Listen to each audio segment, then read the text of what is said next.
I can see you.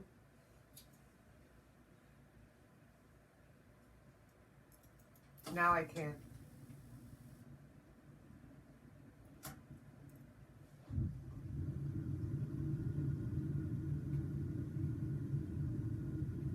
I can see you now.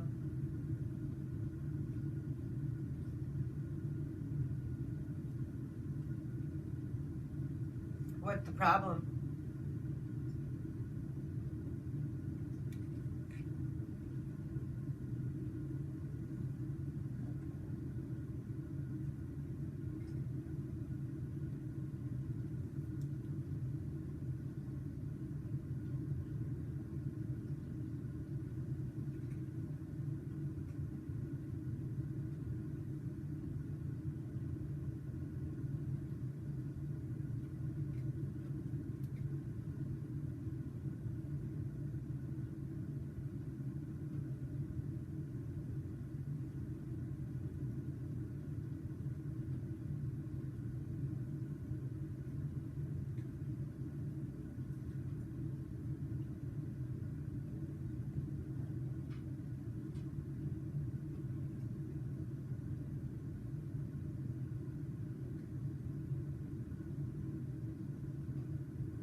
We had a fire in the wood stove last night, and when that happens, my heat goes off because my upstairs is so hot, but that makes my basement freezing.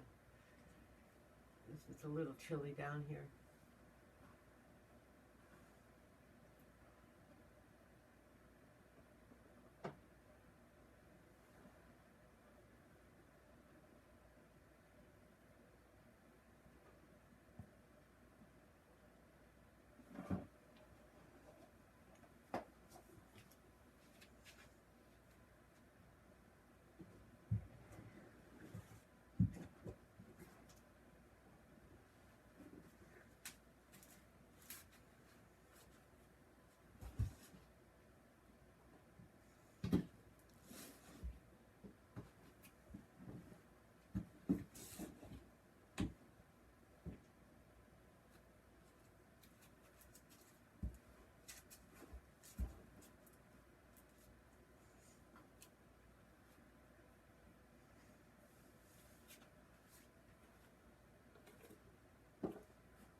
I think that might be everybody. I'm just going to wait another minute or so. I hope y'all had a nice day yesterday. It was nice. We had this. I went over to Julie and Tommy's, where I always go for December 25th dinner, and we didn't have dinner. But they set up their fire, and we all had our own tables. There were just 3 small pods, and we had hors d'oeuvres and drinks, and we played our white elephant game, and then we had to leave because Bird was home by himself, and we've been there. We thought we'd only be there an hour because it was so cold, but we were there I think we were there for 5 hours, and it was my favorite Christmas celebration ever because being outside like that was just so nice. And we were talking about how we're hoping that it feels a lot like when we were in Oslo, and they don't stop living because it's winter, And, you know, when we were walking, we saw people sitting on their porches. It was 17 degrees. We're hoping that people continue to live outdoors in the winter, even after we don't have to. I really like it. But we were talking about how 2 years ago, if someone had said, let's have Christmas outside by the fire, everyone would have said no. But this year, because there wasn't a choice, well, we didn't invite everybody or anything, but it was very nice. I hope you had a nice one. Nico and Sam are leaving next Sunday, so all of a sudden they feel bad about leaving me, so that's nice. I'll get used to it. But if you're on Facebook, Caleb and the Captain Black Big Band did a really nice holiday video with holiday music, but with Oren's brother presenting his poem about Christmas 2020, and I just loved it. It was if you're on Facebook, you can see it. I think I shared it this morning on my Facebook page. It's like 20 minutes long. It's nice.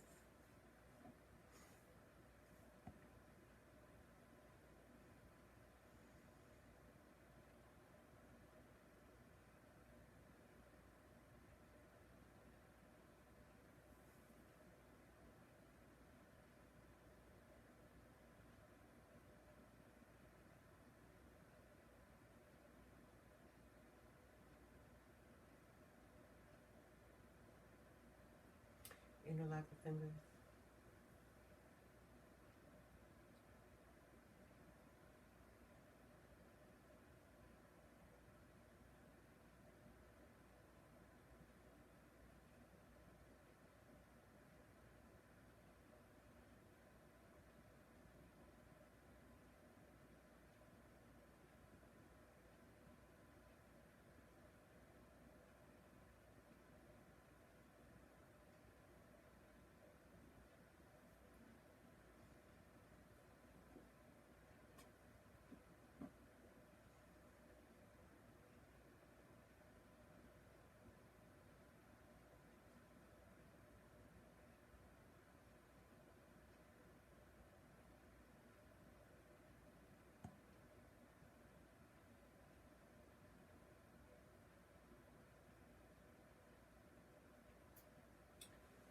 Come back to center.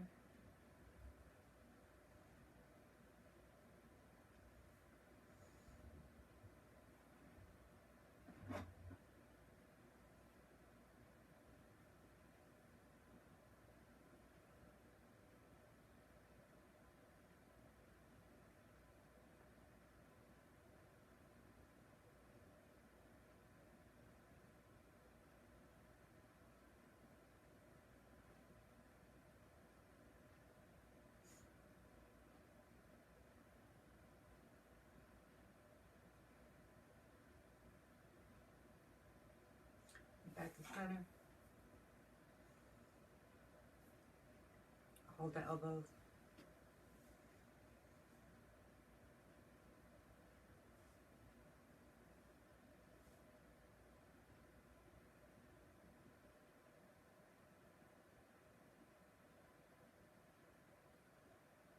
Bring the head behind the head.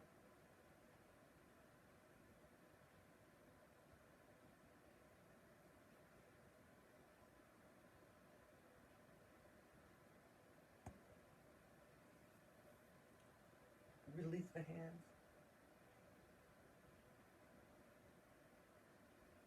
Fold.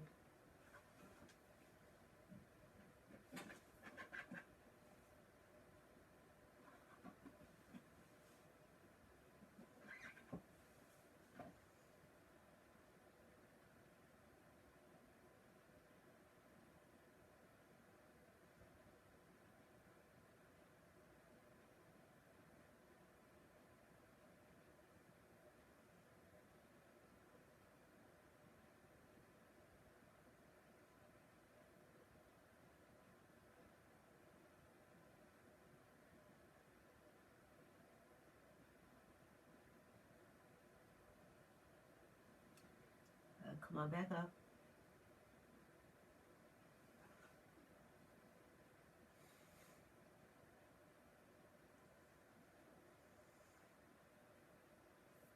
Change your interlock.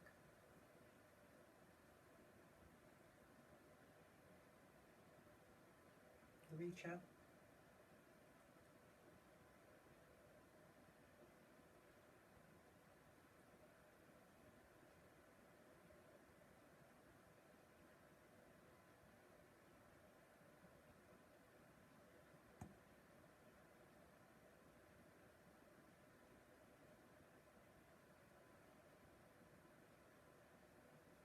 Turn to the right.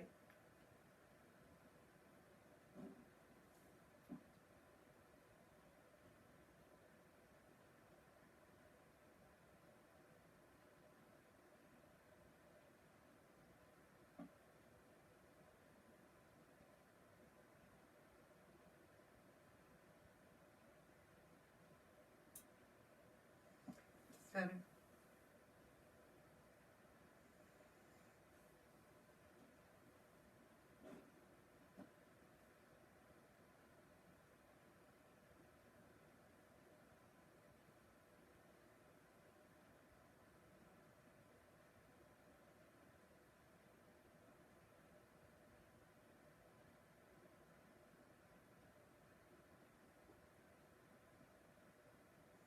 To center.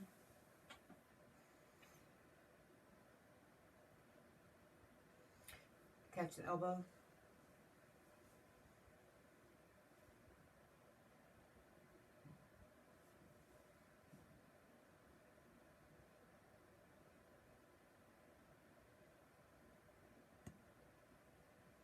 Bring the hands behind the head.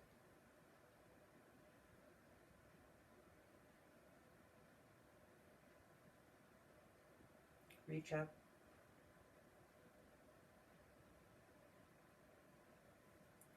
Release the hands.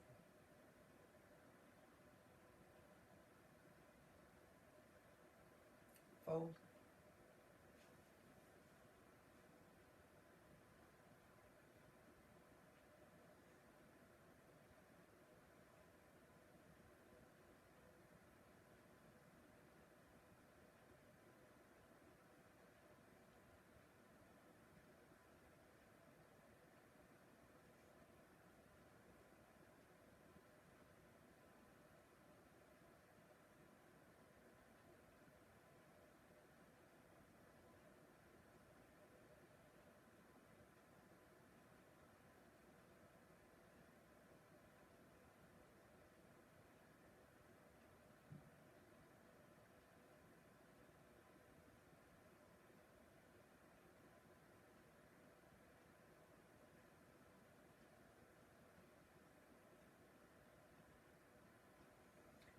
All right, come on up. Let's do Parapunanavasana with a strap.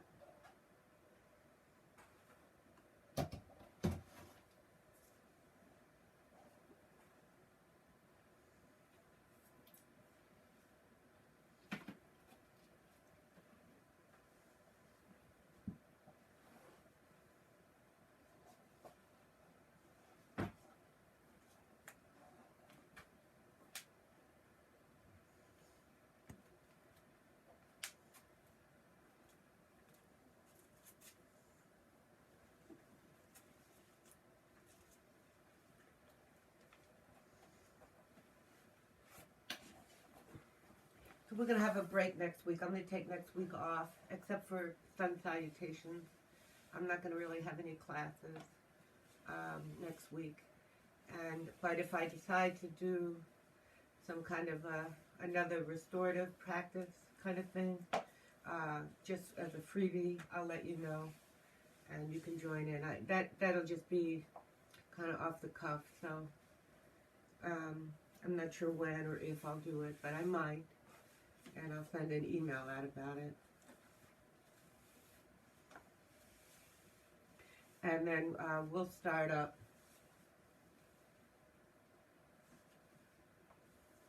I think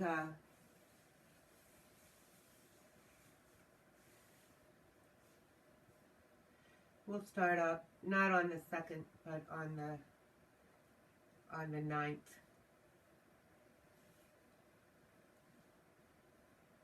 Because next week's the 2nd. I'm going to take that week off. Time's just flying. The slowest year of our lives really flew by. So you have a nice right angle.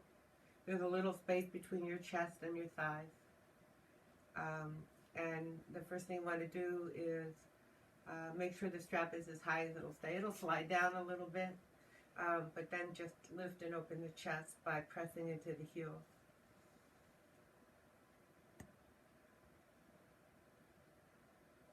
Just that is worth its weight in gold. If you can keep lifting the chest from the strap, as right at the strap draws in and up. Make sure the strap is nice and tight.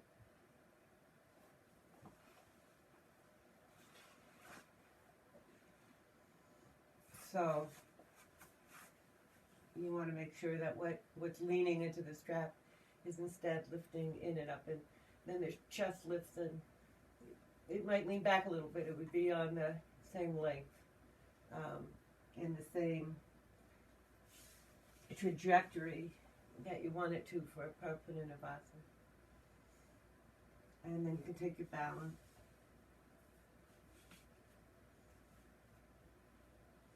And again, you don't want to lean into the strap, but pull up and let the shoulder girdle open up, and it starts to lean back a little bit, but it just feels connected to the lengthening of the back and opening of the back.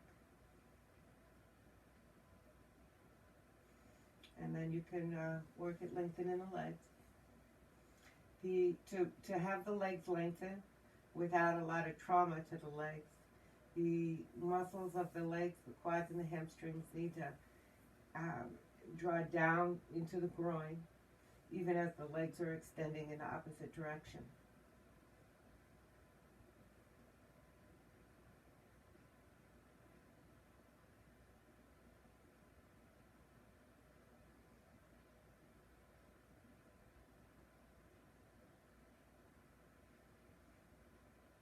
So if your legs are straight and the feet are way below the toes are way below the crown of your head, you did not make your strap tight enough. And so I don't care if you straighten the legs, but I want you to have that tension between the drawing of the legs muscles towards the groin and the extension of the legs towards the heels. And you won't get that, and you'll work way too hard if your legs are straight and they're way out there. So you want to be on the trajectory of, if your legs were ever to straighten, the toes would be just a little higher than the crown of your head.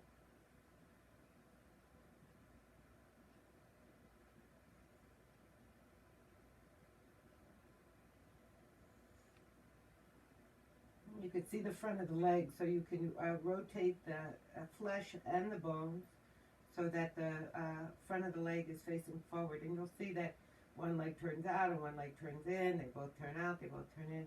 And you want to just refine the alignment of the legs.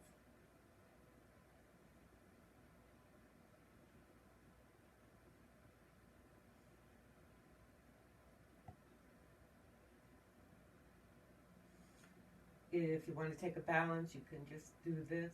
If you want to, sometimes with the strap on, lengthening the arms kind of screws up the lift of the chest. So if you feel like that, you can leave the hands here in Tyrannosaurus Rex arms, or you could just be here hovering over the floor.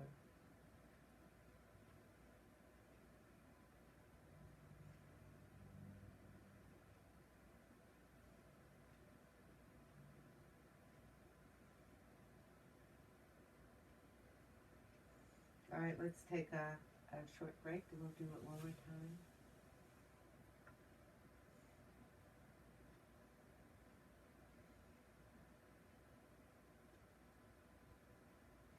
All right, let's start with lifting and opening the chest with the heels on the floor intensely, so that you can try to find that as you change your position. And then you can take your balance.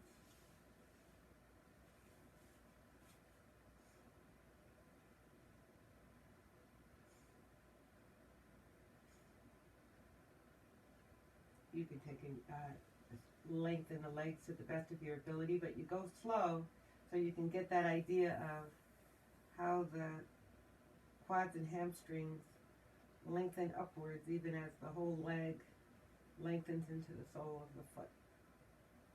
You can decide what you want to do with the arms. The arms aren't quite parallel to the floor, they're up a little bit higher. But keep lifting the chest up and lengthening the back.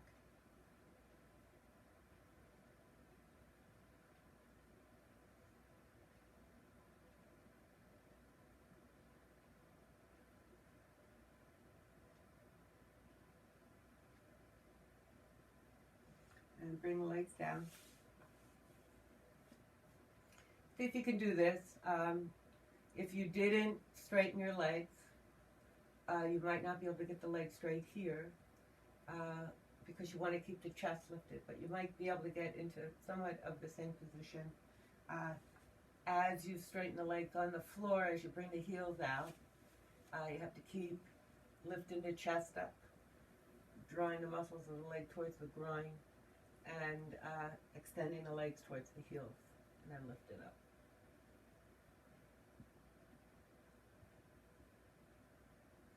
And if you didn't get the legs straight while they were lifted, probably they'll be a little bent, folded here.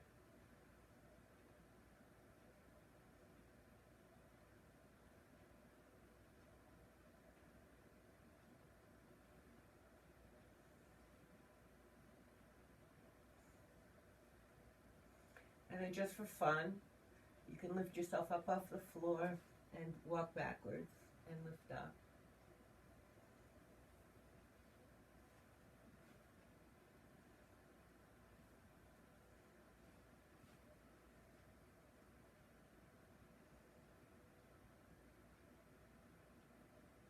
All right, and then out you go.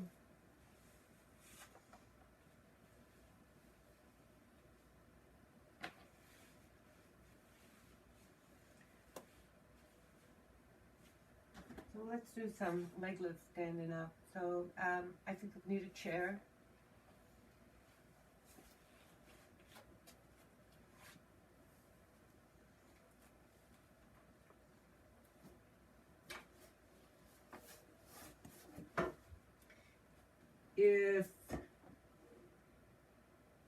If you think you might need a chair to help you balance, you can have a second chair next to you closer.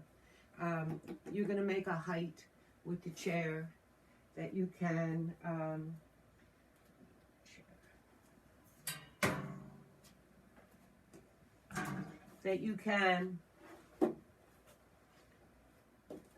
rest a heel on.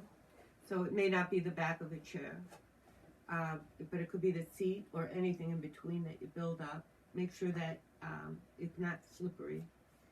And from Tadasana, you need to be able to keep both legs lengthened this time. The heel rests on whatever height you build.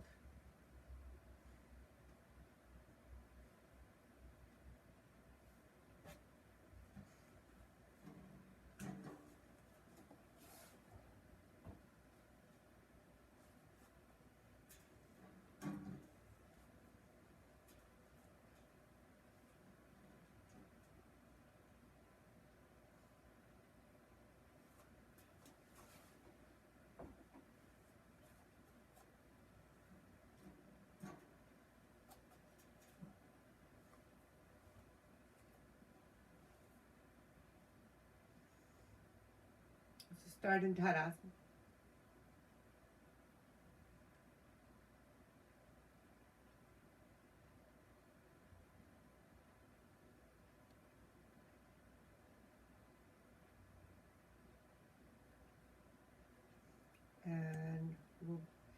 you want to shift the weight into the left leg without leaning into it, and then bring the right leg up. And it's the heel, not the Achilles tendon, that you want to rest on your height.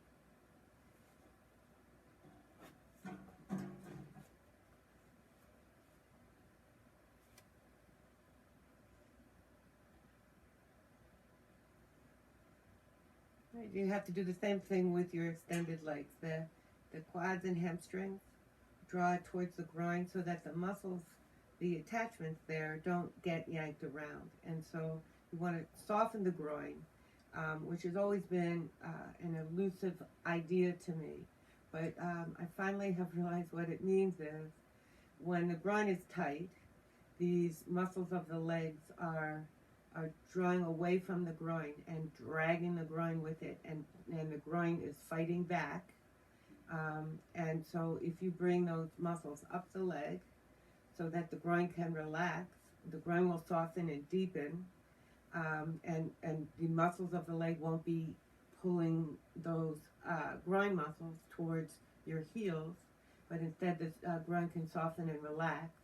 And then from there, or along with there, you've also got this full extension of the leg that seems to extend into the sole of the foot.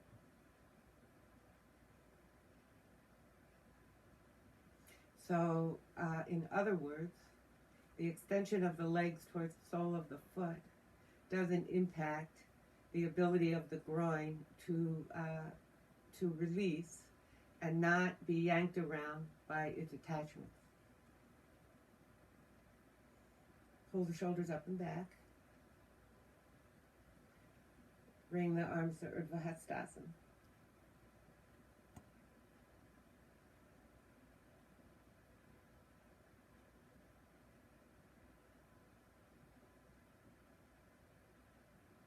All right, you have to continue with that action, those actions in the leg.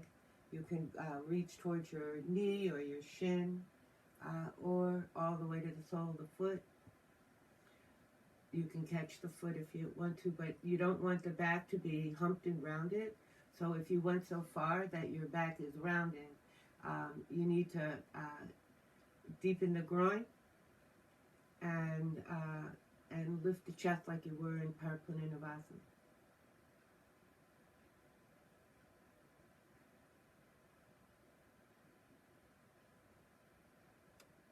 And steadily lift back up.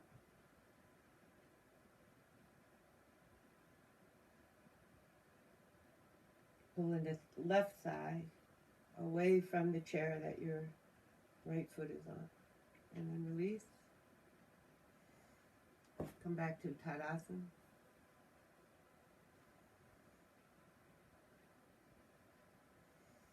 And then left leg up.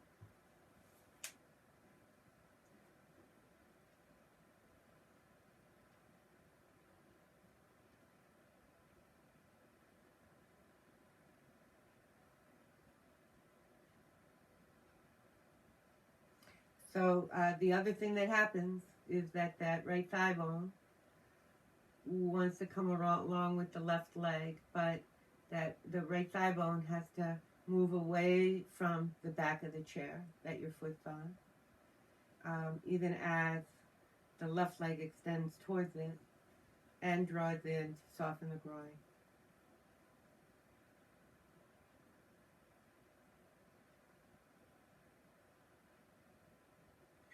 You want to make sure you're not hanging out in that right hip, that right hip is inserted, and that when that happens, that you don't lift the left hip too much. And then you can take the balance.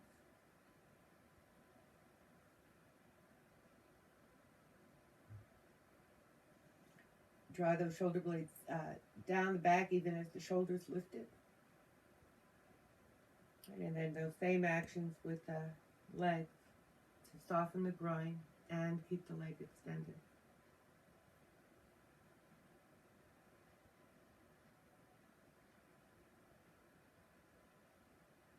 Lift and open the chest like you did in Parapunanavasana.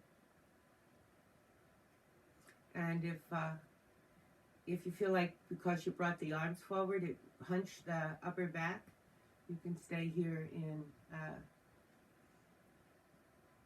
Tyrannosaurus Rex arms.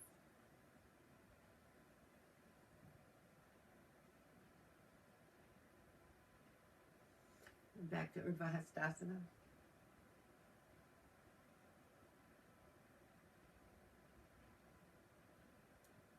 And then back to Tadasana.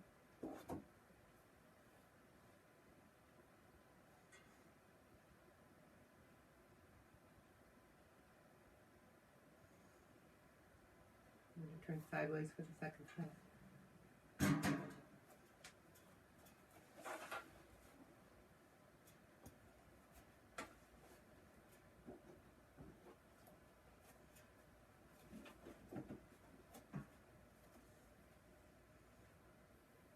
You don't need to turn. I'm just turning so to give you a different view.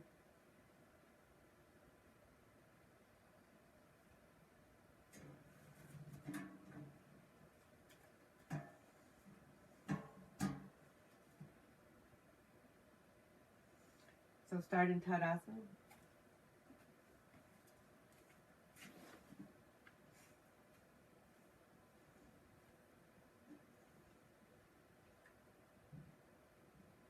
We'll bring the right leg up.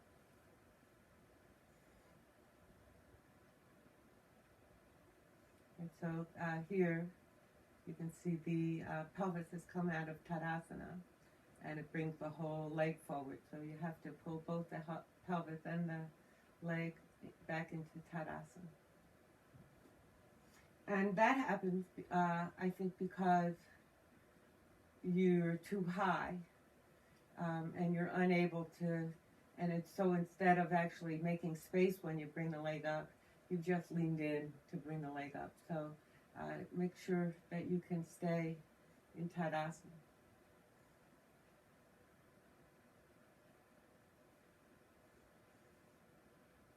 So make yourself steady and then lift it up in the chest, reach up into Urdhva Hastasana.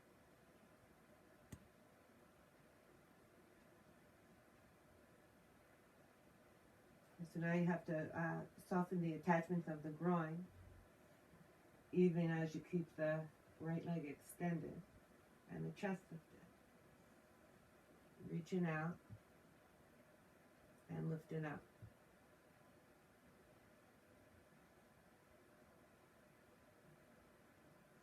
So to not hunch the back, the pelvis has to rearrange itself and you have to continue to soften those attachments in the groin.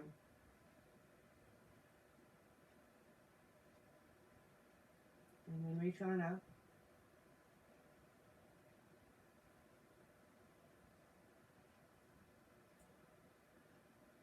Come back down to Tadasana.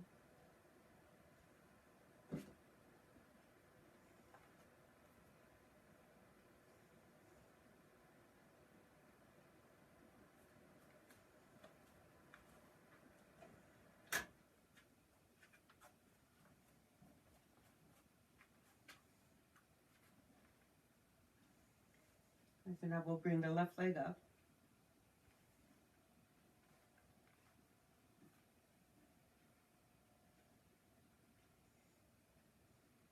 So again, the body doesn't go with the left leg. The left leg extends towards the chair, but you stay in Tadasana.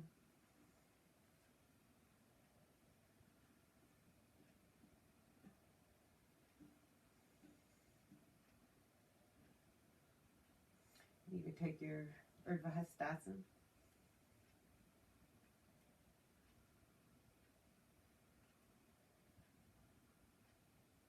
And then you have to keep softening the groin attachment, rearranging the pelvis. The pelvis keeps coming back so that right leg doesn't, so you're never leaning forward. And so that as you're coming forward, you're rebalancing yourself. And you want to find that lift and sharpness from where the strap was in Parapunadavasana.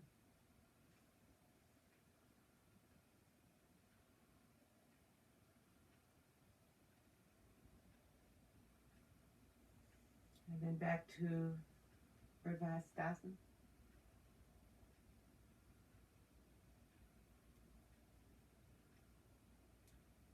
and back to Tadasana.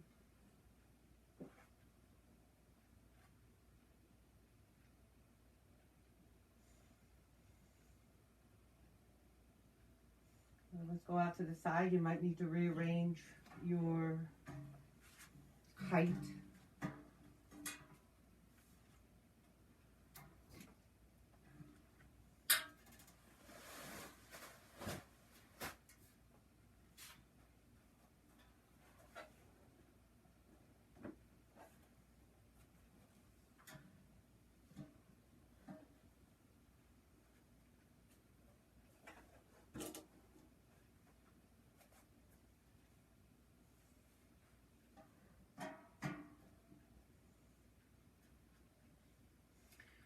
We did this white elephant. It wasn't. We were supposed to buy presents that were $12 and under, between $10 and $12, and my gift was a coloring book by this woman Bala, who I met at the art fair, who does mandala paintings with acrylics, and I just love her stuff. And she doesn't do it, digitally. She hand draws all her mandalas and she hand paints them, and they're pretty awesome. And especially because they're hand drawn. They're not perfect, but they're as precise as you can be. And so the coloring book was a bunch of mandalas that were hand drawn, so they don't look like they were made with a spirograph. They're very cool. And Aiden, Julie's 25-year-old son, picked it. He goes, "Oh, I love this. I wanna start. I'm gonna just start coloring it." We were all laughing because I didn't think that he really meant it. He really wanted that coloring book. He just thought it would be a great thing to do when he's sitting around. And I thought, this is great. And then the way the game works, you can steal something. So his mother stole the coloring book from him, and we couldn't tell if he was really upset or not, but I think he was. I think he really wanted that coloring book, and she took it away from him. I might buy him one and give it to him anyway. So the leg's coming up to the side. We're going to lift the left leg. And again, you don't want to hang out in the hip, and you want to keep as much of the body in Tadasana as you can. So the left leg will come out to the side, and it comes out as far to the side as you can get it. So you might not, to get it all the way to a 90-degree angle, the right side has to turn, then you need to, I don't want you to turn the right side. So you have to keep the right side in Tadasana facing forward and figure out the angle that you can muster and the height. And it's really easy to hang out in this hip here, and as you pull the right thigh bone into the hip socket, it's easy also then to lift the left buttock, but you want to try to keep, this is that softening of the groin so that the leg will fold. And so you're trying to keep Tadasana, the thigh bone in the hip socket, and the left leg from spinning forward. So the left leg should look directly up.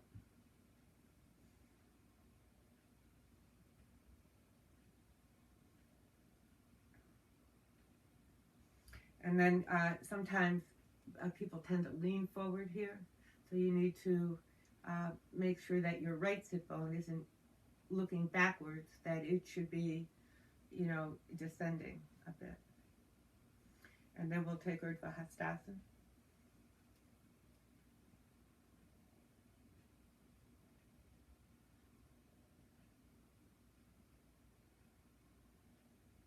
So when you lift up, you don't want to lift that left leg, the groin, or the flesh, or anything. And that left sit bone has to stay in place. And then it's an extension and a softening of the groin so that the hamstrings and quads don't yank around. And you can reach out toward foot, you can reach to your shin bone. And you can bring that right arm overhead.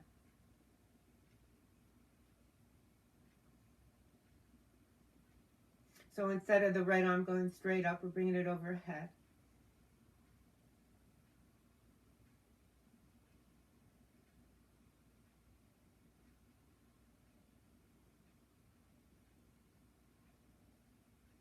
When you do this, the right hip tends to curl in, but you want to keep it open like in Tadasana.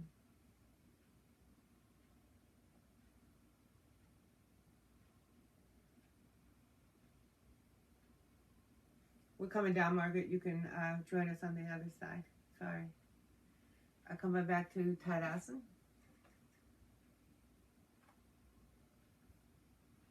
So, Margaret, I think that as long as you can see me, instead of messing with that so much, just let it go if you're losing the video on and off. As long as you can see me, I think you'll enjoy the class more if you just forget about whether I can see you or not. Let's switch.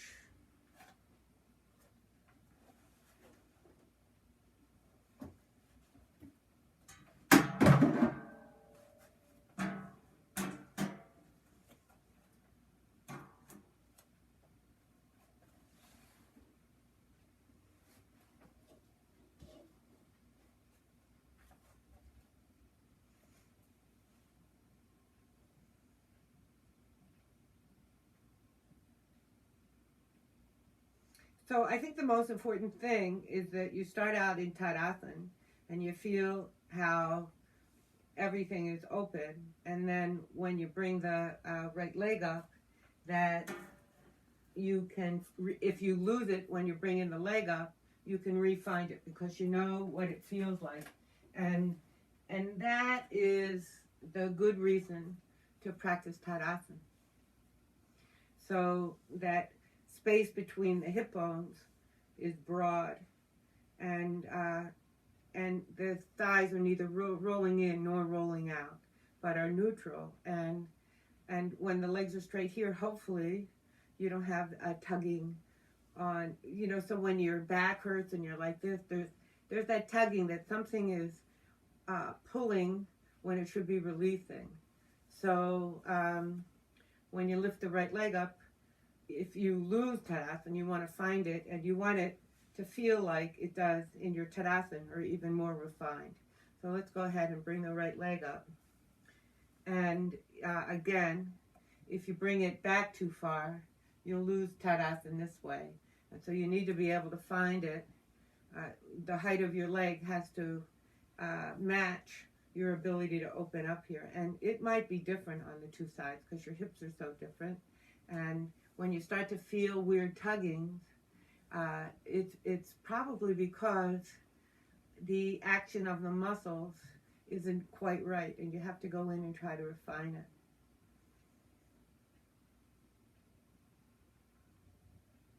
So on this side, I can feel my groins being coaxed to go this way, when indeed I want to, and so then if I go inside and I start to really work the muscles of my legs this way, that tugging in my hamstrings and groin disappears. So go ahead and take Urdhva Hastasana.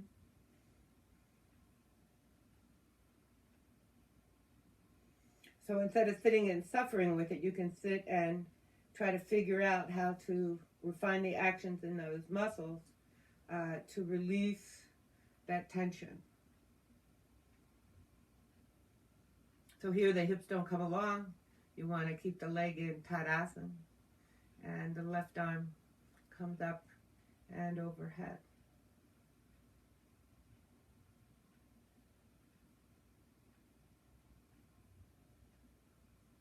And you don't want the shoulders hanging forward, so you got to lift and open the chest back to Tadasana.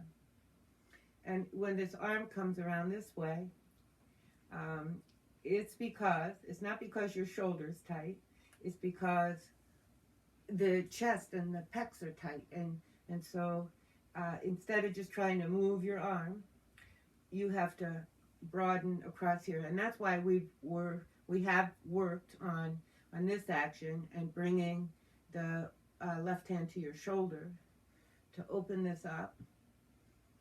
And then when you bring the arm overhead, you have to hold on to that.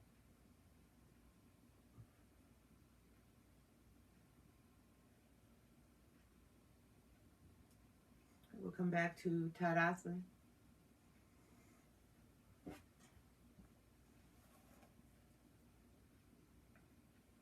And we'll switch legs. I'm gonna switch the viewpoint.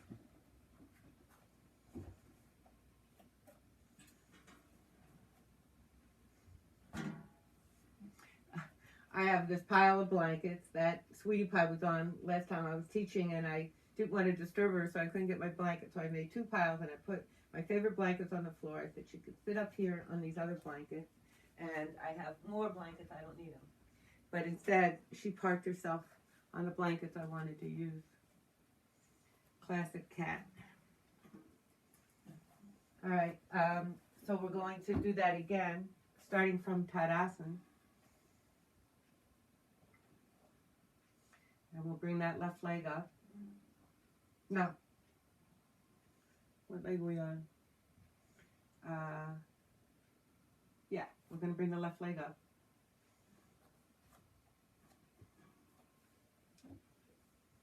And we're going to refine Tadasana.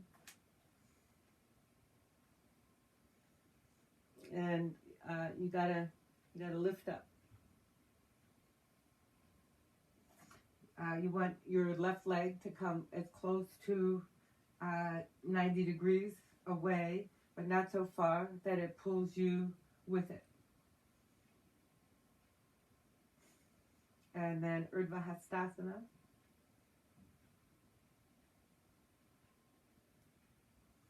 And go slow so that you don't start dragging the groin along. You gotta really work to not start tugging on the groin or the hamstrings.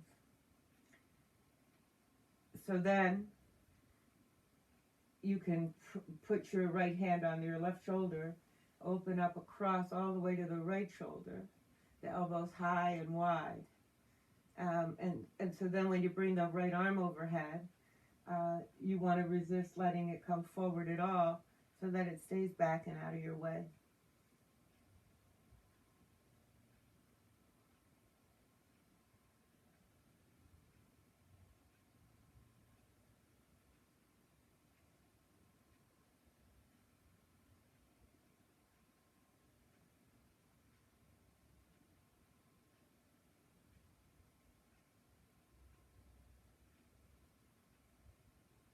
And then back up to Urdhva Hastasana.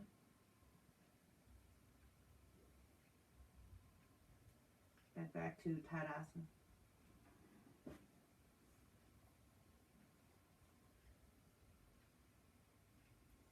And we'll do the other side.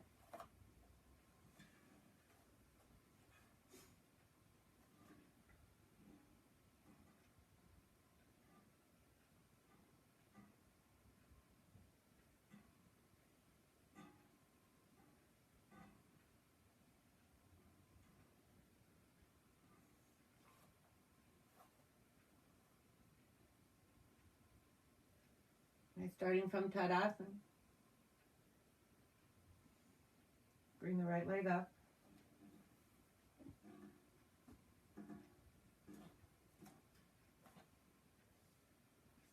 Find Tadasana again, especially that curling of the left hip around.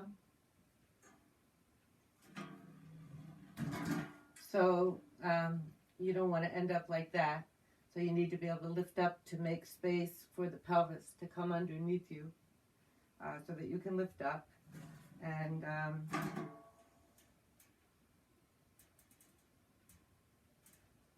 if you start to feel weird tuggings, you have to figure out what needs to go the other way and what needs to release in a different way. So then Urdhva Hastasana. And then even though the hips travel a little to the left sit bone stays in the socket.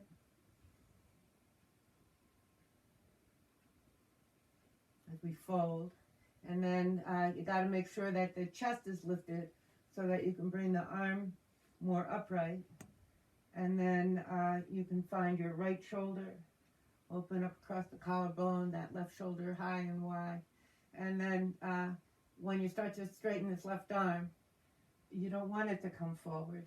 So you have to really think about keeping the chest open as you bring the arm overhead.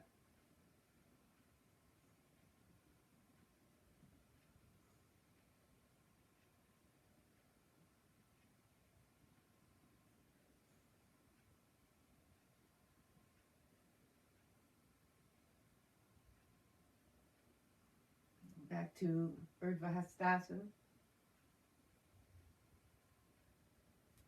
And back to Tadasana.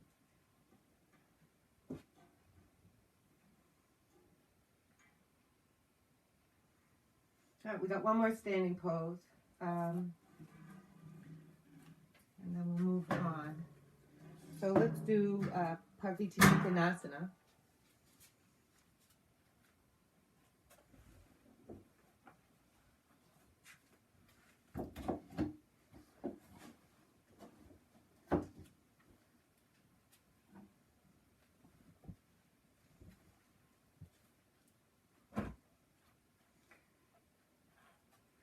And we'll go in, I think, from the back door. So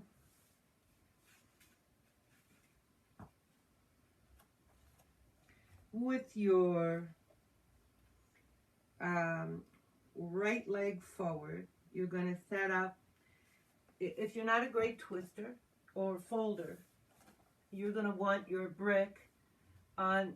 See, the thing is, the pose is classically done with the hand on the little toe side of the foot. But if you're getting the hand on the little toe side of the foot, but your shoulder can't come along for the ride, your shoulder stays here, you end up in a situation like this. So you need to be able to lift up dramatically to bring the shoulder in, and then bring the shoulder girdle back to stay in line with the line of your pose. And so if you can't do that, the steps would be, we're always doing that because that's the classic pose, but the steps would be to start with your hands on the big toe side of your foot, because here you're more likely to be able to pull the shoulder on top of the wrist and find a nice pose. So that is a better situation than trying to do the classic pose, but leaving the shoulder on the big toe side of the foot. Because that kind of ruins the whole idea. So what we're going to do is everyone's going to start with their brick or their hand on the big toe side of the foot. And we're going to try to find that action. And then if you want to try it a little further to the right on the second round, you can see if you can find that same. It's a dramatic lift. So it will set up with the right leg forward and the left leg back. And you can line your heels up. Take a fairly wide stance. It's not the widest, but it's certainly not the narrowest. And whatever height of a brick you need to use, a chair seat, whatever you need, you'll put that on the big toe side of your foot.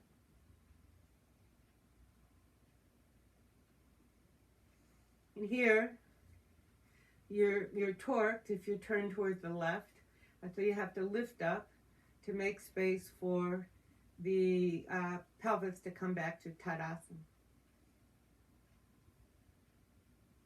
And if you find yourself leaning forward, you need to do that drawing upward of the muscles so that you're not tugging on the attachments, so that then you can lift up and back into Tadasana. And then that lift of the chest that you found in Parapunarabhasana.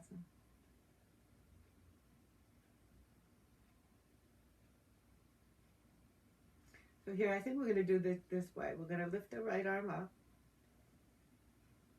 And you're going to fold and twist. So now that those muscles of the thighs have to pull back so that you can softly fold in the groin. And if the muscles are going the wrong way, there's no folding happening. And then, so you've got the right arm up and the left arm down. And you start to, you'll feel that right shoulder blade has to take a rotation, and the right arm comes up and the left arm comes down, and if all your weight's on your left hand, then like me, you might need to actually make a wider stance. So your right leg's forward and your left hand's down and you're turned towards the right, and you're trying to stay in line with your midline. So Pam, you have the wrong hand down. There you go. And so you have to lift up so you can get the left shoulder above the wrist and the right shoulder above the left shoulder.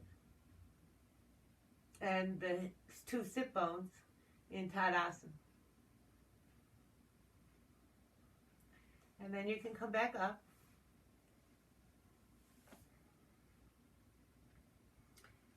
And and step forward in Tadasana.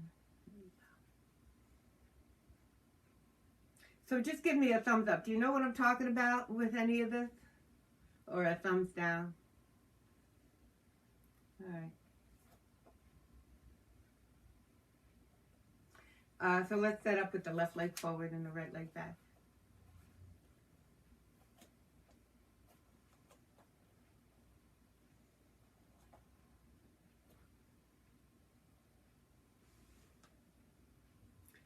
One of the things I really do miss is the conversation that we used to have in Saturday class that always moved us deeper into our practice. I miss that. But it is true, I don't have to argue with anybody when everyone's muted. So here, right away, you have to find Tadasana. The action of this left leg pulling into the groin so that when you go to start to fold, if everything's pulling this way, there's no folding happening. And so the groin has to stop being tugged so that it can fold. So the left arm's up. And what it has to do, instead of staying up, is it's got to take this rotation to end up where it wants to go, and then it has to take a weird little rotation in the shoulder and the shoulder blade, and and your brick should be on your big toe side of your foot, so that then the whole body has to lift up to make space for everything to come into towards the center. So if you can't lift up deep in the groin, that left hip is always going to be sticking out. And when it is, the balance is weird, and you're never going to find that sense of refinement that you can get here.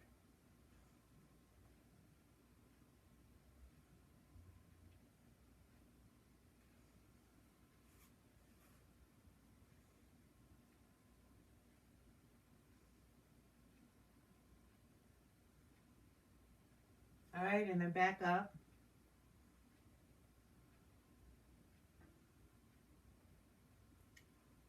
And Tadasana. So it's hard to show this, but if you don't have enough lift, it might be because your hand is down too far, and you think, oh, I can do this, but the lift should thin out the. Let me see if I can show this.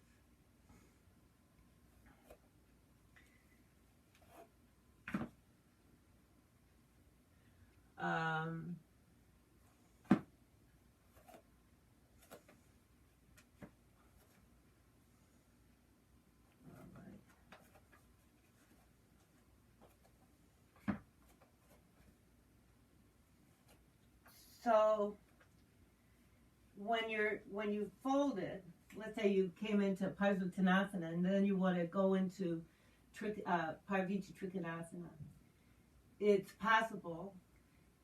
You see, I hope you can see this. My mid back here is still really thick, but I'm down low and I feel like I'm twisting. But what I need to do is lift up to get this thick part of my back able to come in a lot so that I actually feel a connection up my back rather just than this. And some of us can bypass that a lot and really feel like we're twisting, but you have to make space for that. And so if you're down so low, here I feel like I'm lifting, but I don't feel like anything's happening here. I have to lift up to make space for that to come in rather than to stay thick. Could you see that? No? Yeah? Okay. All right. So here we go. I'm going to try that again. And we'll keep the brick on the big toe side.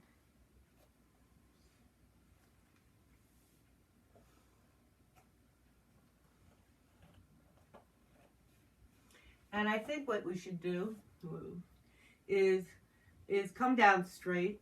So we'll come straight down, find the brick, but then we have to lift up to turn so that we have space for that mid back to come all the way in. And if that means you need to bring your left hand higher, then do it. So right now you have the brick on the big toe side of the foot, and you need to lift your chest up to get your left shoulder directly above your wrist.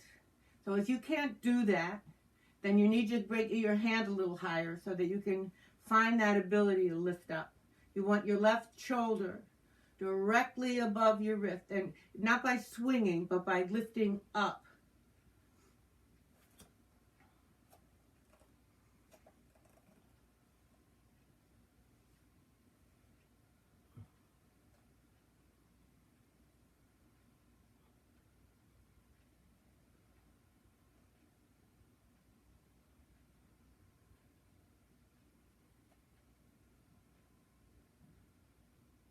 And as you do that, you need to keep that right leg doing all those actions so you don't start to get those weird pullings in it.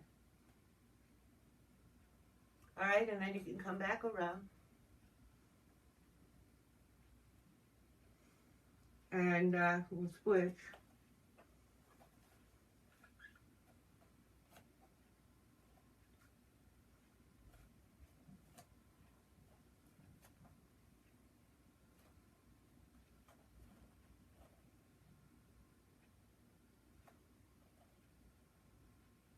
So you want to practice this way until Parvichi Trikonasana becomes your favorite pose.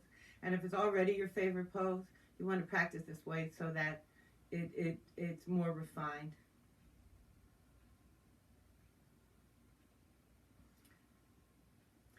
So first we're going to fold a little bit rather than twisting and folding at the same time. We're going to fold a little bit, and the brick should be on the big toe side of your foot. And then you have to lift back up. The pelvis stays the same. You have to lift back up and really get, even before you extend the arm, you got to get that left shoulder above your wrist. And then you can extend the arm. And then you'll see that there's a interesting revolving action happening rather than a torquing and a turning.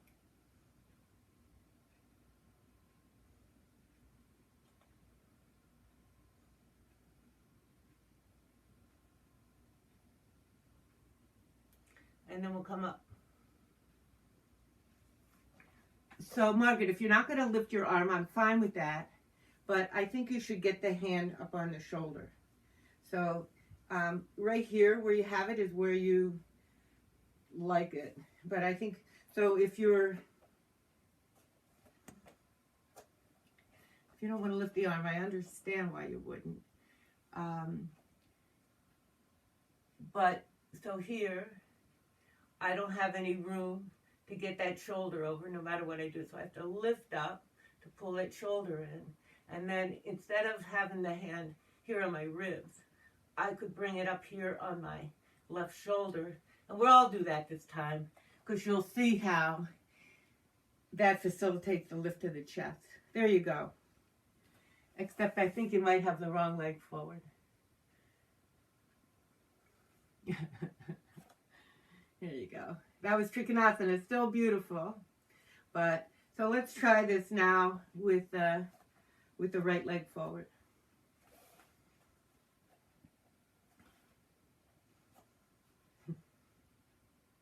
So the right leg's forward, the left leg's back, and your left hand's going to end up on the brick.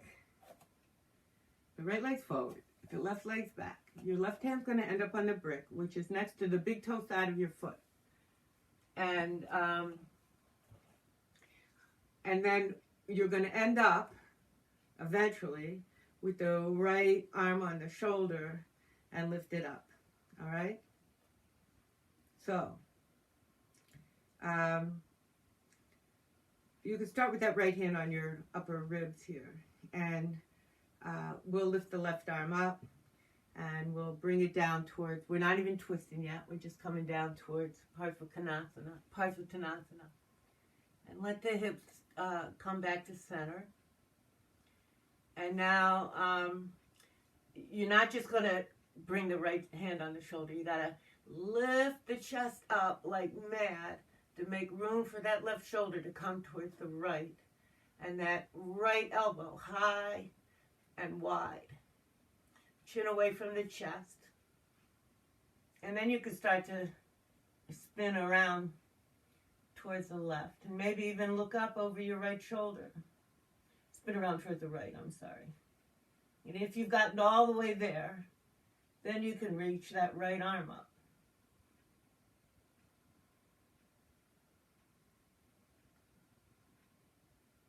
And then back you come. We'll switch. So I think, somewhere along the line we made a mistake because some kinds of yoga just do Parviti Trikonasana with the hand on the big toe side of the foot.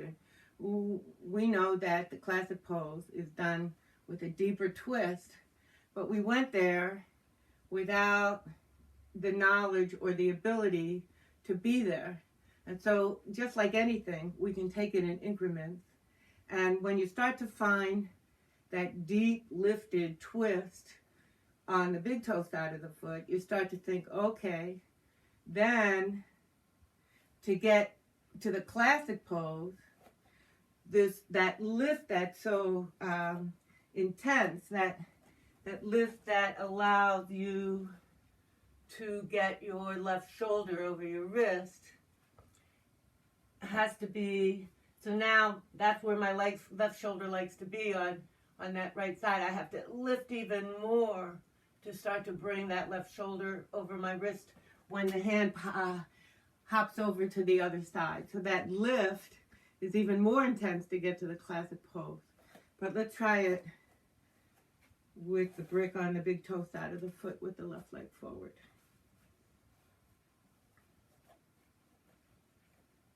And I think that we are so hell-bent on twisting, no matter how much it torques the body, it doesn't open the body. We haven't served ourselves well with that.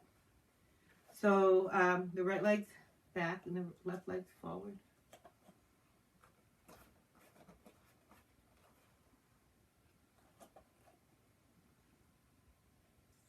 And I think it's nice to come in from Parsvakonasana a little bit, because you have the fold down and you have that right hip more in alignment, and your right hand can come down and your left hand can be on your ribs, your upper ribs.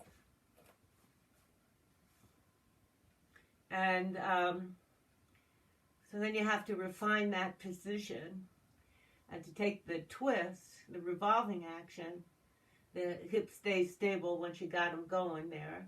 And you can put that left hand on your left shoulder and the elbow up, which is going to help with that lifting up action that needs to happen to bring the shoulders into alignment. Your chin has to come away from the chest. And if you feel like you're almost there, you can start to lengthen the arm. And the left arm kind of will tell you if that shoulder blade is really in place.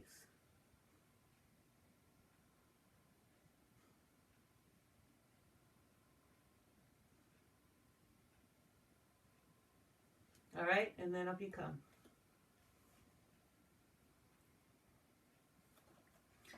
So, maybe you can get to the little toe side of your foot, but maybe you just want to stay on the big toe side of the foot for a little while you really get those going. So we're going to do one more set, and I'll leave it up to you where you want to put your brick.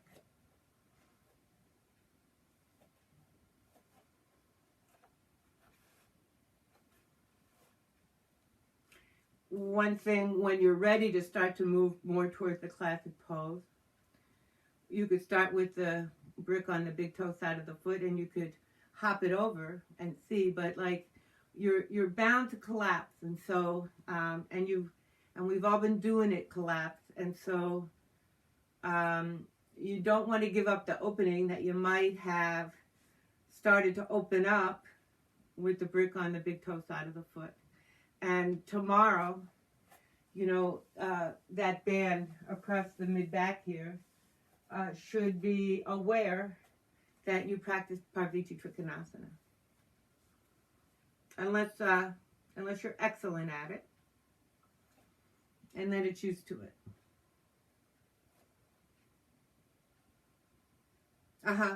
Yeah. So, yeah. You can go ahead and support it.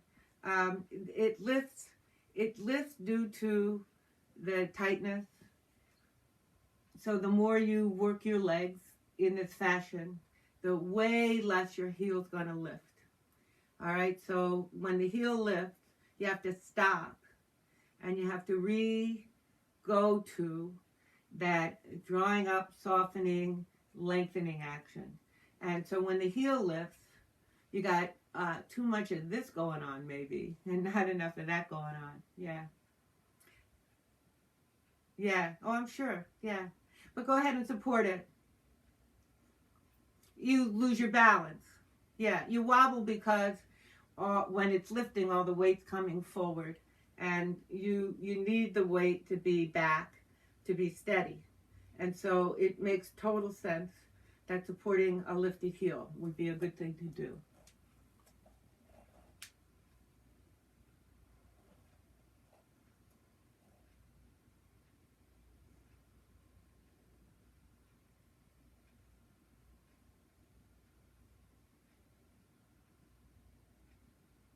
All right, so you got to do all the actions we practiced and find Parvati Trikonasana.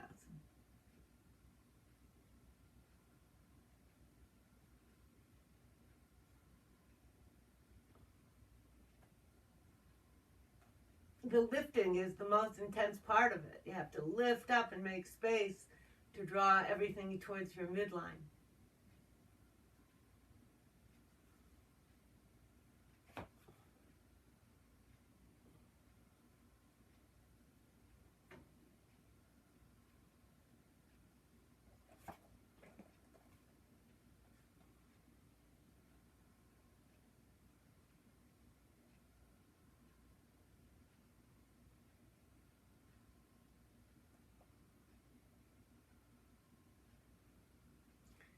Come out the way you came in.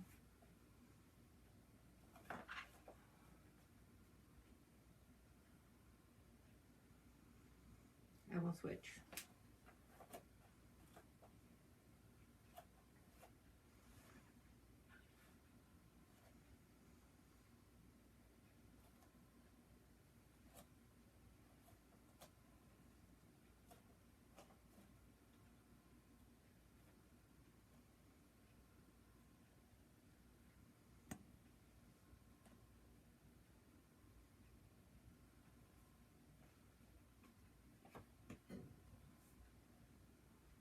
All right, you have to always be cognizant of your midline and your balance.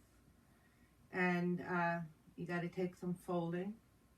And even though you're coming down, you have to continue to lift up so that you never lose that lifting action that then allows you to make space to turn and to thin out that mid back. You got to lift up more and more.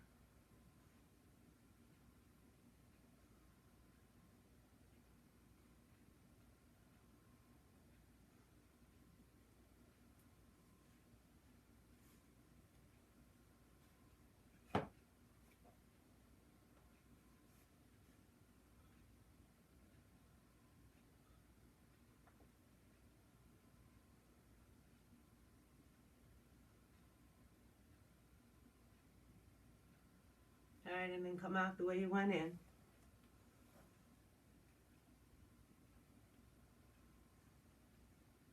And stand in Tadasana.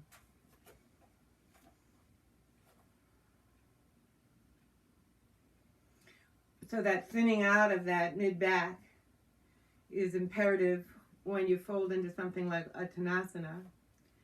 And the action of the legs, absolutely imperative too, so that when the back humps in your forward bend, it's because the legs are not doing their job of releasing through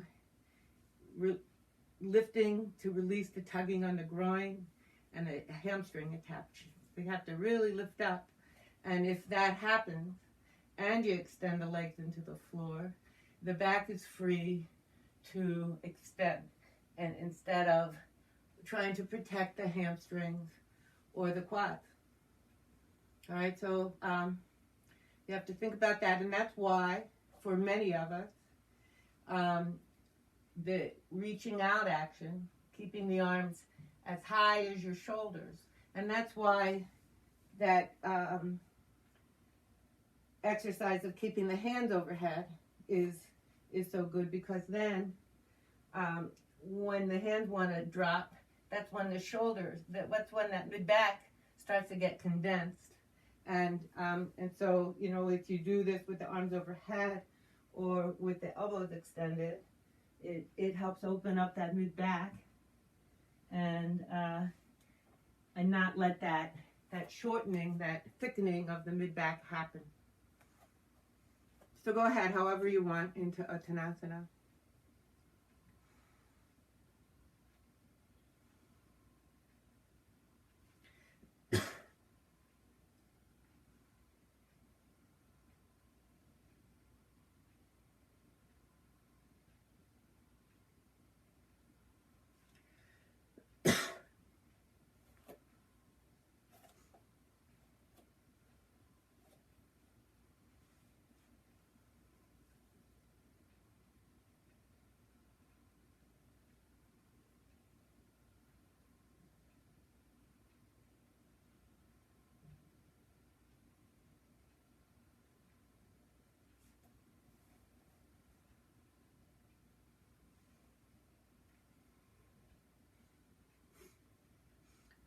Stay for a while, come up, go back down again, because it's that opening in the mid-back that's going to allow you to really start to extend in Uttanasana. It's going to change how you feel about it if you can get that opening.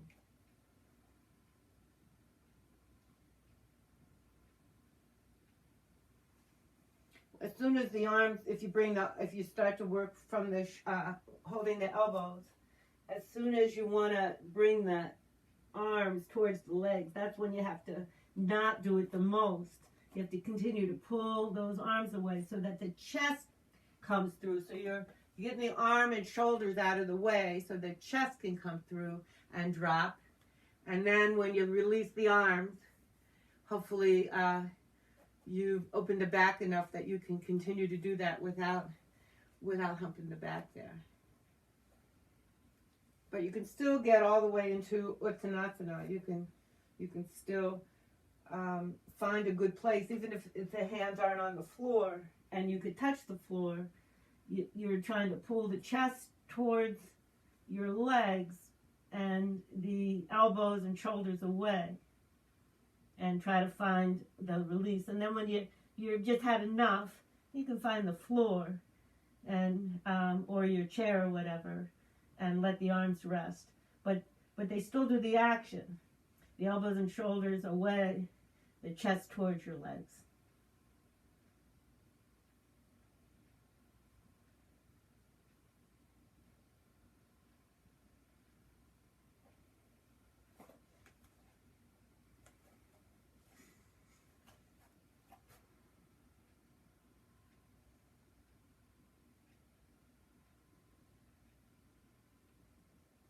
Yeah, so come on up. I just want to say that one more time. And honestly, I don't know when I really, really started understanding this. I'm such a slow learner.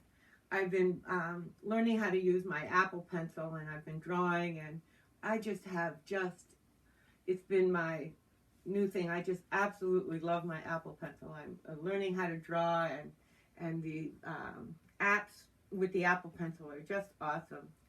And but I can only learn so much at a time. And so when I first got it, Nico was like, "Let me just show you how this app works."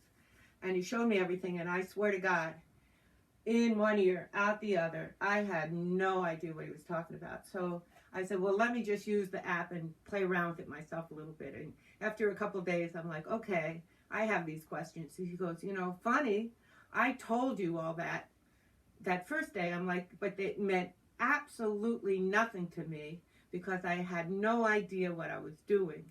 But now that I have a little glimpse of what I need to do, I understand, and now I have these questions. So I ask them these questions, and then there's this layer thing that confounded me in Photoshop that I finally got, and then I'm like, okay, tell me about the layers, and he shows me. I'm like, oh, they're just layers.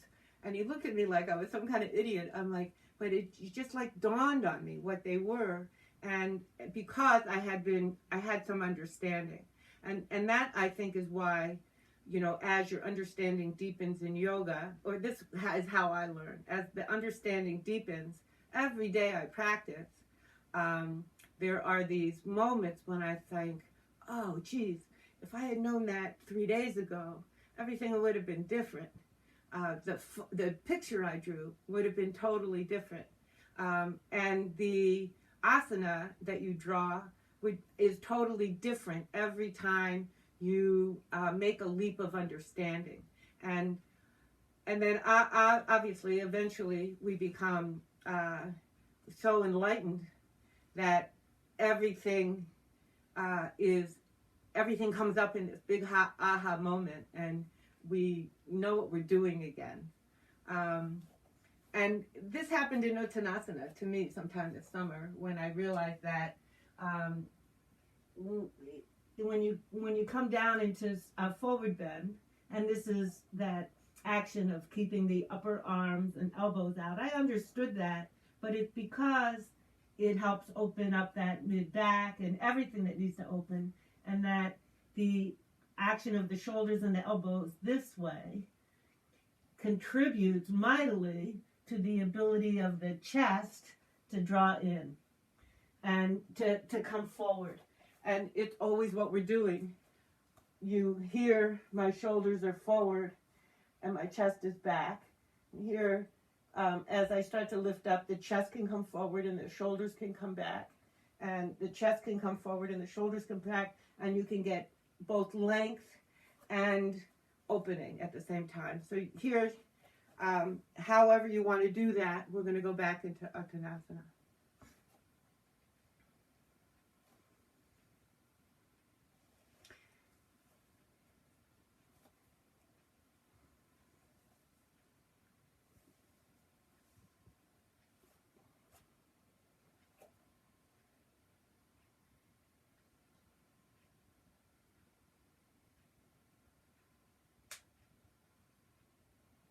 We'll come back out for a second. I know I just said a lot, but before you go anywhere, make sure your legs aren't swinging, that you're lifting instead. When the legs start to swing, when you're coming up or going down, it's because you're not lifting enough. You're making space this way rather than this way. So the first thing you have to do is make as much space as you can here. And then the hips can come back, but when you come up, if the hips are swinging way forward, that's a different thing than the groin folding to let the hips come back. All right? And then as soon as you start to feel like you've lost that great lift that you've got here, that's when you have to stop and really consider how much more you have to do that when gravity is encouraging you to collapse. So one more time. Yeah.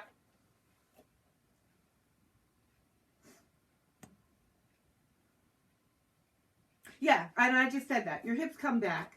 Your hips absolutely come back because that helps with the softening of the groin. But when you're coming up, you should, instead of letting the hips swing forward again, as you come up, now they're in a good spot. Now you can try to keep them there and work on your length. So that eventually, when you take Uttanasana, there's not so much of a back and forth, but it's more of a lift and a deepening in the groin. All right, and so the pushing the hips back helps release the groin tension. And it's not a wrong thing to do, but when you come back up, try not to swing back. All right?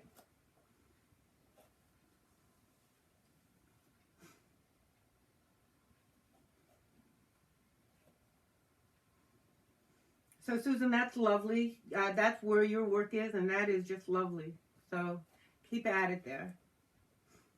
And I think some of it is the coming in and coming out that you have to do. So hanging there is a great thing to do, but also repetitions, because the slow movement down and the slow movement up build up the awareness that you're looking for.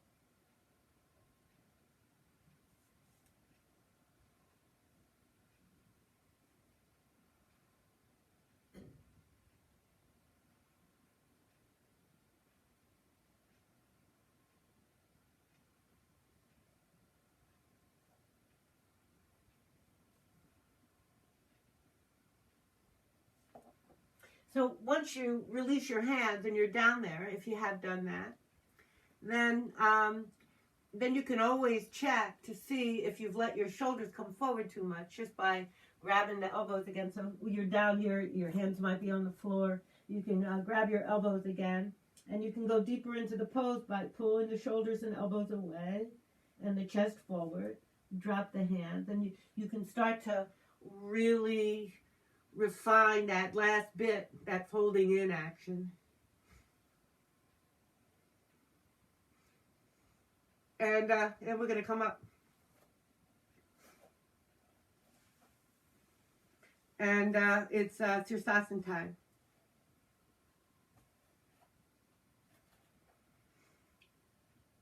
We're probably going to run a little over today because I want to show you something in Sarvangasana that we can all try. So we might run a little over. And if for some reason you have to go, you can finish the class up with the video when I send it out. But I already did my Sirsasana, so I'm going to do Viparita Karani Sirsasana.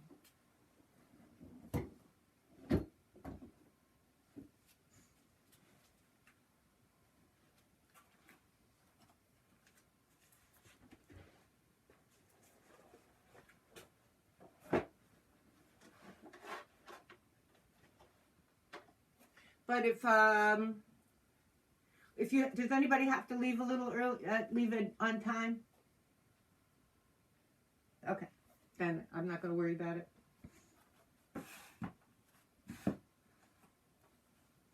We got all the time in the world.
So that length that we are creating there in our mid back with everything we did today needs to be found in your version of Sirsasana.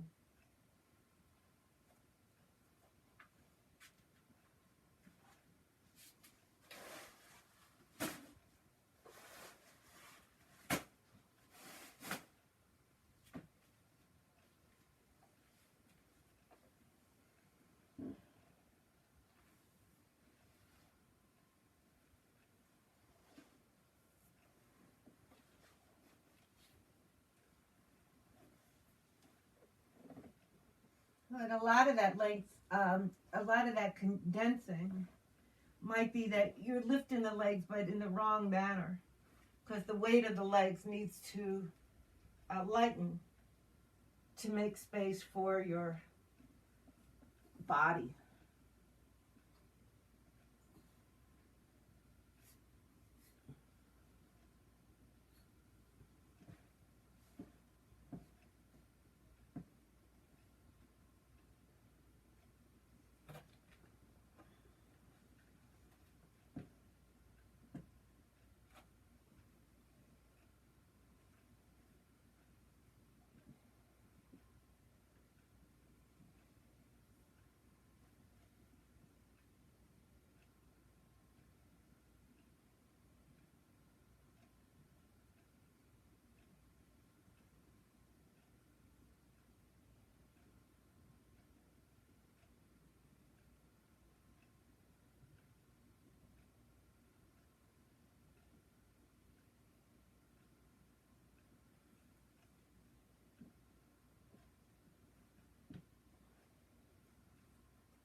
Okay, I see everybody's down, or mostly. When you're ready, let's set up for Sarvangasana, but don't go in it yet. While you're doing that, I don't know if you saw the Christmas Saturday Night Live show, but Kristen Wiig was the guest host, and they did this song that was just hysterical. It was Christmas morning. The kids and her husband are opening the gifts, and each chorus, each part of the song, the kids are getting these awesome toys, and the husband's getting all this neat stuff, and each time, and then the mother goes, and I got this robe. And over, the kids get more great toys and more great stuff, and the mother still just got this darn robe. And I think there were a lot of mothers out there who remembered situations like that, where they got that one thing, and everybody else got a million things. It was pretty funny. I'm sure you can find it on YouTube if you are inclined.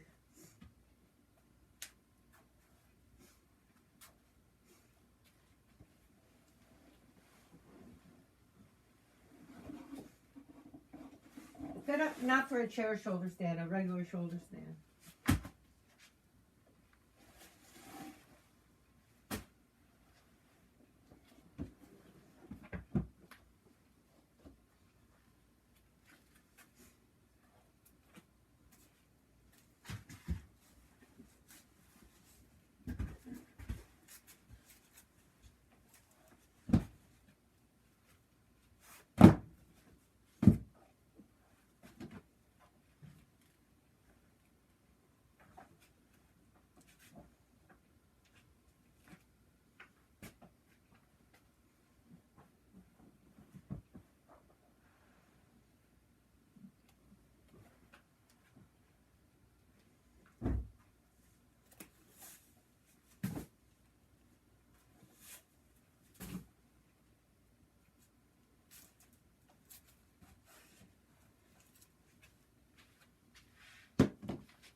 So initially we're not going to use the hump, but you can have it nearby so that if you want to use it after a bit, it'll be nearby.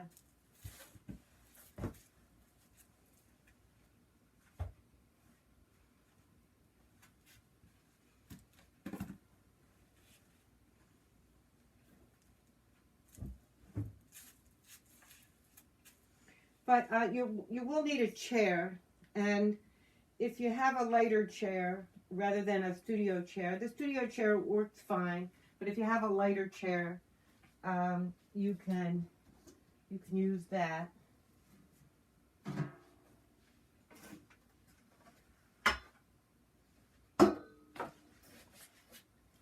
You're going to fold your chair up, and the underside of the chair is going to face up, and it's going to be down here available to your hands.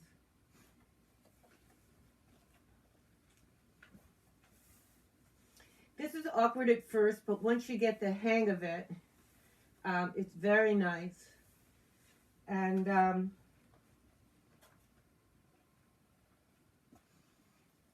of just have to get it out of your way, but still available to you. And you'll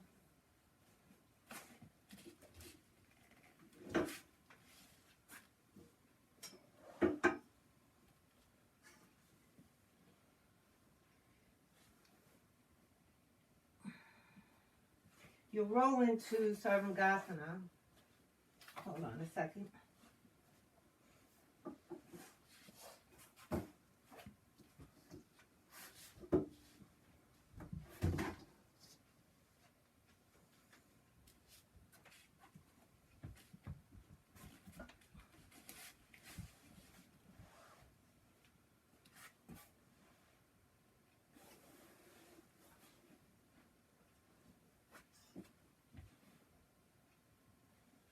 You just need to be able to grab the. I'm going to take this off. Be able to reach the chair, and so you'll roll into Sarvangasana, and when you're ready, you pull the chair in, and you put it on your sacrum, and you press the upper arms down, and you use the chair. It starts to help lift your tailbone and gives an extraordinary amount of support that is super nice and lets you lift up. So you have to kind of do it in stages with the chair lifting you up. And you don't have to do it right away. But once you're there, you want to give it a shot, and it's just super nice. And if you can figure it out and want to stay there for a while, great. And then you can put it down, and you can kind of slide it out of the way, put your hump in if you want to do that. And I think you can go back and forth with the chair and the hump.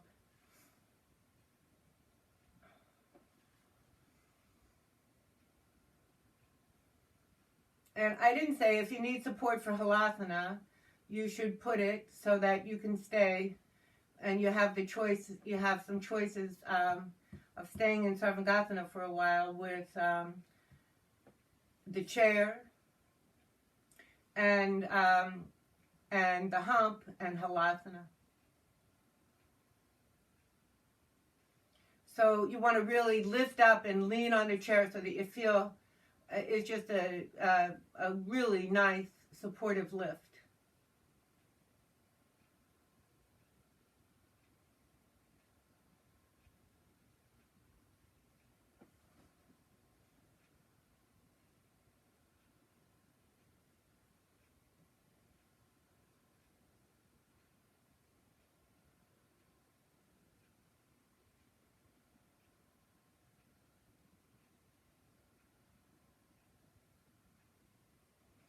Margaret, you might need to pull that chair a little closer. It didn't look like you were going to be able to grab it.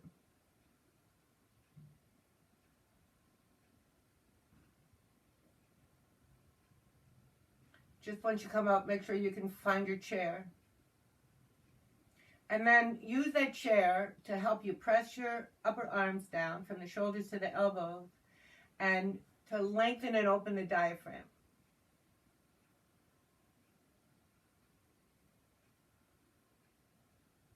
You can lean on it. It's very supportive. And you can open up the groin. You can bring those legs up and back.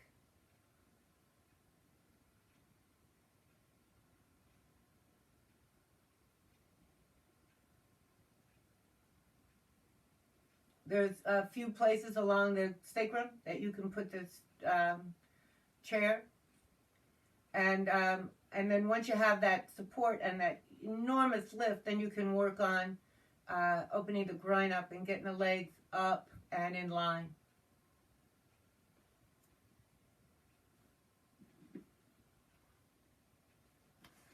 When you get tired of it, you can, I think you can just pull your hump in and do some of that stuff, and then you could go back to the chair.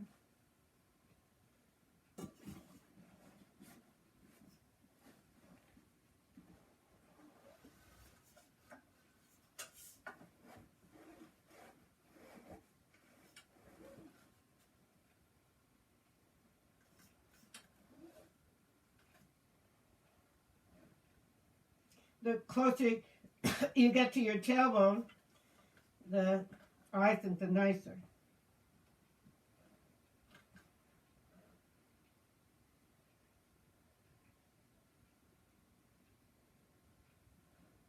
And the more you can pull it in towards you, the more you can lift up.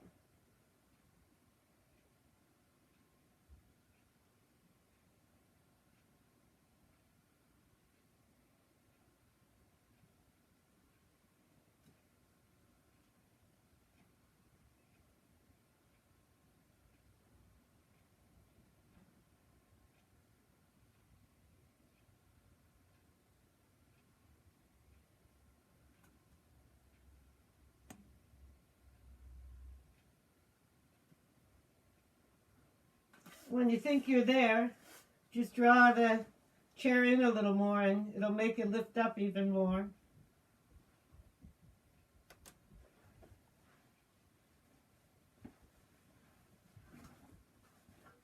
And I think you can just lay it down and you don't even have to move it out of the way, and pull your hump in and do that for a while and then do the chair again.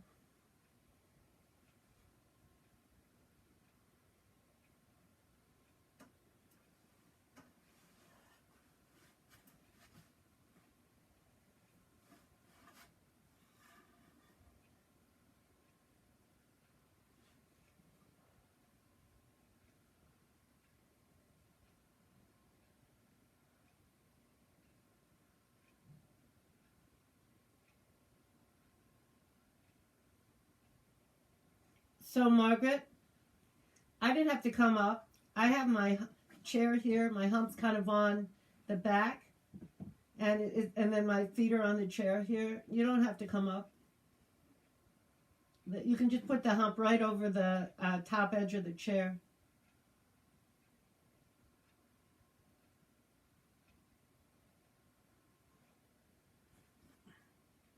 You can use the chair even for halasana. You'll see that it lightens your load in a really nice way.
So if you get into halasana with the chair and then kick back up into sarvangasana, it's great.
So if you don't like the chair, I encourage you to practice with it a little bit until you figure it out.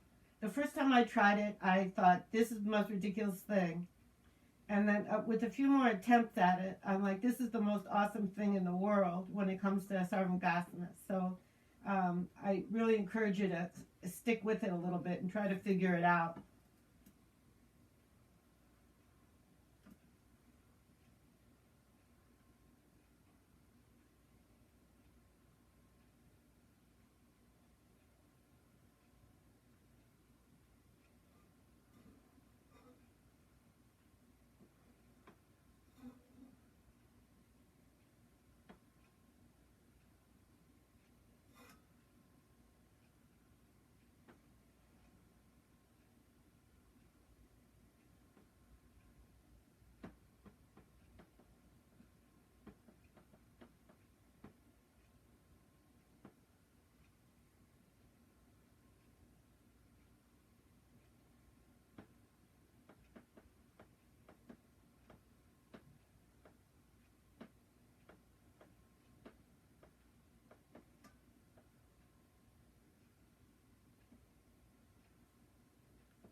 So the chair gives the tailbone support, whereas your hands have always just been on your ribs, and the tailbone's flailing and breathing. With a little bit of support of the tailbone, you can fly up.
Just another minute or two.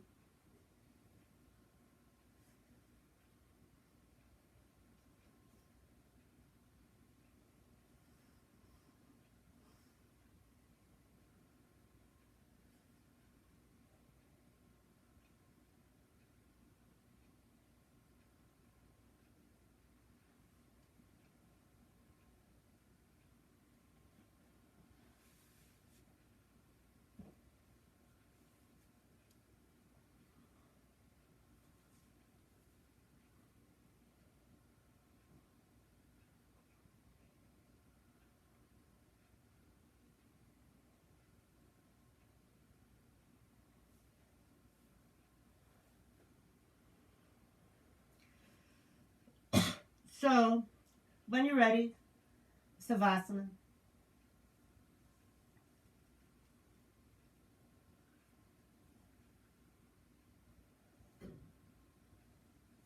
So I recommend, I know this just sounds boring and I wouldn't ever recommend it, except I think that you should spend 13 or 14 minutes and you should just watch my shoulder stand practice. And you can see how, you'll be able to see how my shoulder stand changes with the work of with the chair. So you can kind of understand it a little more. And that chair has enlightened me so much about how to support myself in Sarvangasana that I think it would be worth 13 minutes of your time to just watch that. And if it isn't, well, then you wasted 13 minutes.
Okay, make sure you cover the eyes and use your weights.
when you're ready, Sukhasana.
If the head bowed, go ahead and lift it.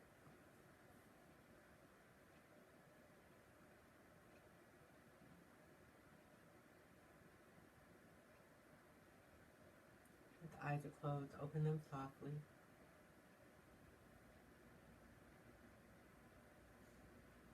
Namaste.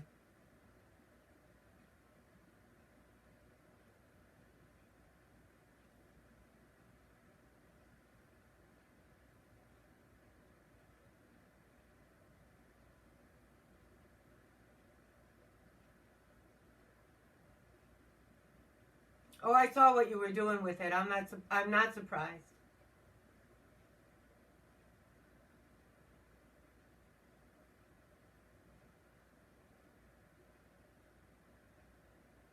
Good.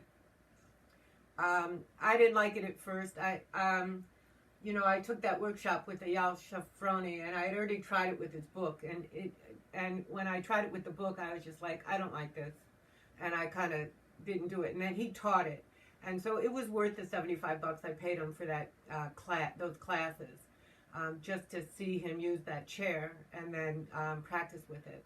And it has transformed my whole relationship with Sarvangasana, so I'm not surprised at all.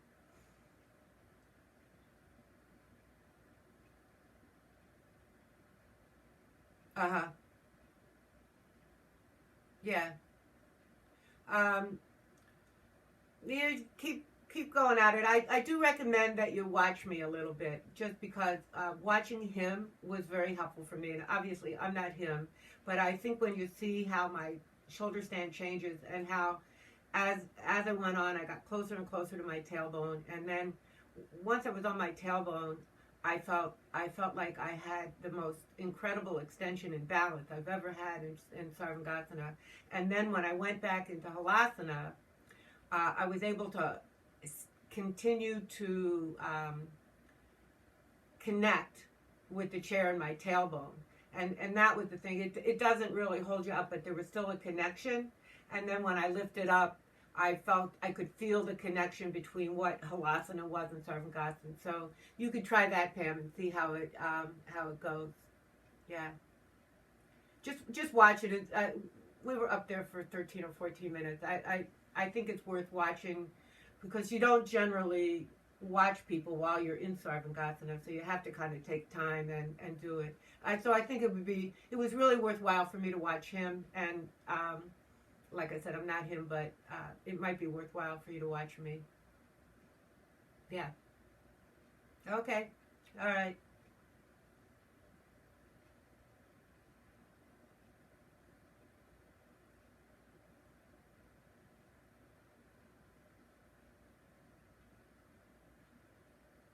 For your feet.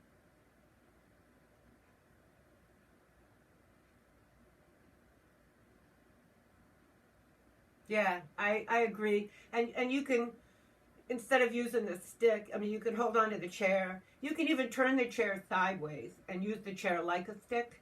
So the chair is actually very versatile, and it is not in the way of the hump. I agree with you. And I liked having those edges of the chair for my heels and stuff.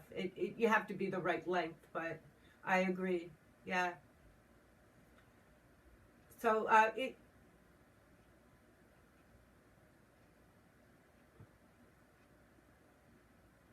Yes. No, this one. The one today. When I upload it to YouTube. Yeah. That's the one I'm talking about.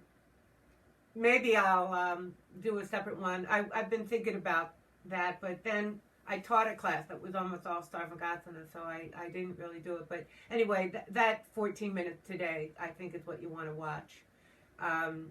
Especially if you want more clarity about how that chair works. But otherwise, practice with it a little bit. It took me a bit. And even after he taught it in the class, I was still kind of a naysayer, and I went back to it the next day, and I was like, oh, I got it now. Like I said, I'm a slow learner.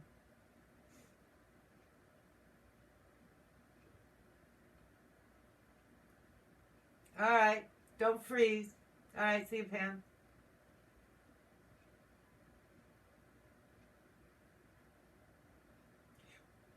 Yeah. So he says you should make sure that you've got room here or an extra sticky mat to put the legs of the chair on a sticky. But once you get control of it, like I had it on my shoulder stand pad, and it wasn't on a sticky, and I had control of it at that point, and I don't need the sticky. But I think when you start, because you're pushing instead of pulling it in. But once you pull it in and you're there, it doesn't slip. But initially, I think having a sticky mat would be your thing. Yeah, definitely. Okay, all right. You're welcome. What was your problem?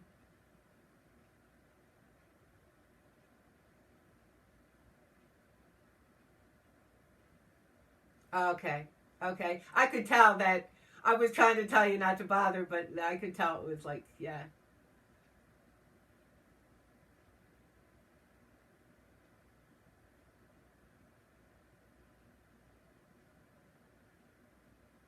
Yeah. Okay. Yeah. All right. Okay. Did you successfully got it? Okay. Okay. Oh, cool. Okay. Yeah, just let me know. I'll come by. All right. Thank you. Good. Yeah. Yeah.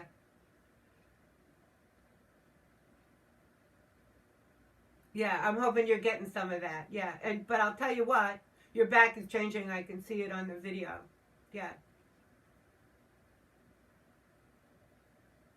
And the upper back. Yeah. Yeah.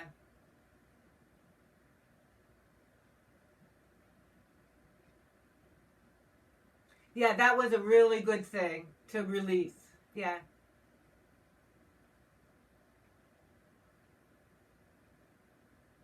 Yeah. Because you have to remodel, you know, and rather than remodel. And, it just took you a long time to get there, but it took me a while to try to figure out how to teach it to you. And you're not the only one like that in this class. But and everybody has it to a certain extent anyway. We all need to open up there, even if we're super open. Like, I was really working today opening that up, and I know I'm going to feel it, even though I feel fairly open there, but not as much as I could be, obviously. So, and then the leg action is more than likely needs to be refined. Yeah, yeah, yeah, yeah. So, yeah, you want to come out of the pandemic like a butterfly. Yeah, yeah, yeah, okay. Yeah, I feel the same way. I feel like the pandemic, we have to take something great out of it, and we can. Yeah, yeah, yeah. Great. All right, you're welcome. Happy holidays. See you, Susan. Bye. See you, Ron.